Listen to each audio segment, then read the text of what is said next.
انور، میں اب تک تم کو 25 خط لکھ چکا ہوں. اب جالب غالب تو نہیں کہ ہر خط کی 2 کاپیاں بنائے، ایک چھپنے کے لیے اور ایک بھیجنے کے لیے.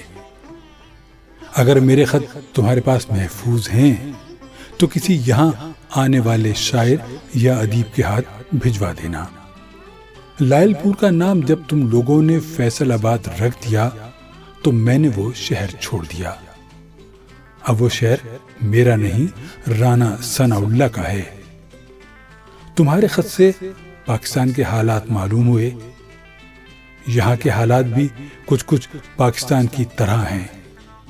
کل یہاں ایوب خان، یحییٰ خان، جنرل موسیٰ اور ضیاء الحق کی میٹنگ تھی. یہ بات ہمیں یہاں کے ISPR کے ٹویٹ سے معلوم ہوئی. صدیق سالک یہاں کے ISPR کے انچارج ہیں. اسی رات فیض اور فراز میرے پاس آئے اور کہنے لگے، جالب تم جلدی سے اس میٹنگ پر کوئی نظم لکھ دو. میں نے کہا، میں نے ہمیشہ زندہ شاعری کی ہے، مری ہوئی شاعری کبھی نہیں کی. تم دونوں کوشش کرو. دونوں چلے گئے. میں یہاں پاکستان ٹیلی ویژن دیکھتا ہوں. نون لیگ کے روشنی کے اشتہار جو تاریکی سے بھرے ہوئے ہوتے ہیں دیکھ کر دل خراب ہو جاتا ہے. بجلی کا حال تمہارے یہاں بھی یہی رہا تو آنے والے دنوں میں تم لوگ ایمان کی روشنی میں پلگ لگا کر ٹیلی ویژن دیکھو گے. میں نے تمہارا 14 اگست کا پروگرام دیکھا. تم کو پروگرام کا آغاز میرے شعر سے کرنا چاہیے تھا. بہتے لہو میں سب تیرا مفہوم بہ گیا، 14 اگست صرف تیرا نام رہ گیا. یہاں مجھے ایک ہی بات کا افسوس ہے، وہ یہ کہ تم ابھی تک گرفتار نہیں ہوئے. تم اسیری کے لطف سے آج تک ناواقف ہو. میری تو آدھی زندگی جیل کی سلاخوں کے پیچھے گزری. سلاخوں کے پیچھے ساری قوم کو جالب قیدی نظر آتا تھا، مگر سلاخوں کے سامنے جالب کو ساری قوم قیدی نظر آتی تھی. میرے رشتہ دار ہیں، ان کے یہاں بیٹی پیدا ہوئی ہے. ان کا خط میرے پاس آیا ہے. مجھ سے پوچھ رہے تھے کہ بیٹی کا نام کیا رکھوں. میں نے خط لکھ کر کہا، فیصلہ رکھ لو، کم از کم محفوظ تو رہے گی. میں ہر جمعے کی شام قائد اعظم اور فاطمہ جناح سے ملنے جاتا ہوں. وہ دونوں کہیں نہیں جاتے. میں نے قائد سے کہا، پاکستان میں آپ کی سالگرہ کا کیک کوئی نہیں کاٹتا. قائد نے کہا، جالب میں نے پاکستان کیک کی طرح اس قوم کو پیش کیا تھا جس کو 1971 میں کاٹ دیا.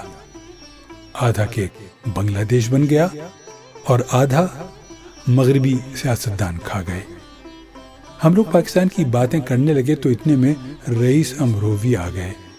یہ بھی جمعے کی شام قائد سے ملنے آ جاتے ہیں. محترمہ فاطمہ جناح نے کہا، ہمیں تو یہ بھی نہیں معلوم کہ لوگ اب قائد کے مزار پر جاتے بھی ہیں یا نہیں. رئیس نے اپنے 4 مصرے سنائے. بہت سے لوگ جدائی میں جان کھوتے ہیں، بہت سے اشک سے نوکے مجا بھگوتے ہیں. بہت سے لوگ جنہیں ضبط غم کے دعوے تھے مزار قائد اعظم پہ جا کے روتے ہیں. کچھ دیر خاموش رہنے کے بعد قائد نے پوچھا، رئیس مہاجروں کا کیا حال ہے؟ رئیس نے کہا، قائد لندن میں تو مہاجر خوش ہیں، پاکستان میں مہاجروں کا حال تباہ ہے. میں نے تو بہت پہلے کہہ دیا تھا، جو زندگی بفراغت گزر نہیں سکتی تو زندگی کی رہ تنگ سے گزر جاؤ. مہاجرین غریب دیار پاکستان، تمہارے حق میں مناسب یہ ہے کہ مر جاؤ. میں نے رئیس سے کہا کہ آپ لوگ خود کو مہاجر کیوں کہتے ہیں؟ بتائیے قائد۔ نہ وہ ادائے تکلم، نہ وہ احتیاط زباں، مگر یہ ضد ہے ہمیں اہل لکھنؤ کہیے۔ چھوڑ دیجئے اب یہ لفظ مہاجر، اب آپ سندھی ہیں۔ رئیس غصے میں آ گئے، کہنے لگے اب اپنے نام سے امروہہ نکال دوں؟ رئیس ٹنڈو رکھ لوں؟ ایسا کبھی نہیں ہو سکتا۔ بات یہ ہے قائد کہ جب تک نون کی حکومت ہے مہاجر پریشان ہی رہیں گے، اور مجھے نون کی حکومت جاتی نظر نہیں آتی۔ اگلے الیکشن میں بھی لگتا ہے یہی جیتیں گے، جس کی وجہ یہ ہے کہ مسلمان میں نون، پاکستان میں نون، پاکستان کے صدر ممنون میں نون، پاکستان کے وزیر اعظم خاقان میں نون، پاکستان کے قانون میں نون، پاکستان کے میزان میں نون، سرکاری افسران میں نون، نیب تو نون سے ہی شروع ہوتی ہے، نیشنل بینک آف پاکستان بھی شروع نون سے ہوتا ہے اور ختم نون پہ ہوتا ہے۔ تو میں نے رئیس سے کہا اس طرح تو بے ایمان میں نون، بجلی کے بحران میں نون، تعلیم کے فقدان میں نون، پنجاب کے ہر پہلوان میں نون۔ رئیس کہنے لگے قائد آپ کے زمانے میں کراچی پاکستان کا کیپٹل تھا، اب پاکستان کا آدھا کیپٹل دبئی میں ہے، پاؤ لندن میں ہے اور پاؤ جنیوا میں، سارا قومی خزانہ ملک سے باہر ہے اور وزیر خزانہ تقریباً اندر۔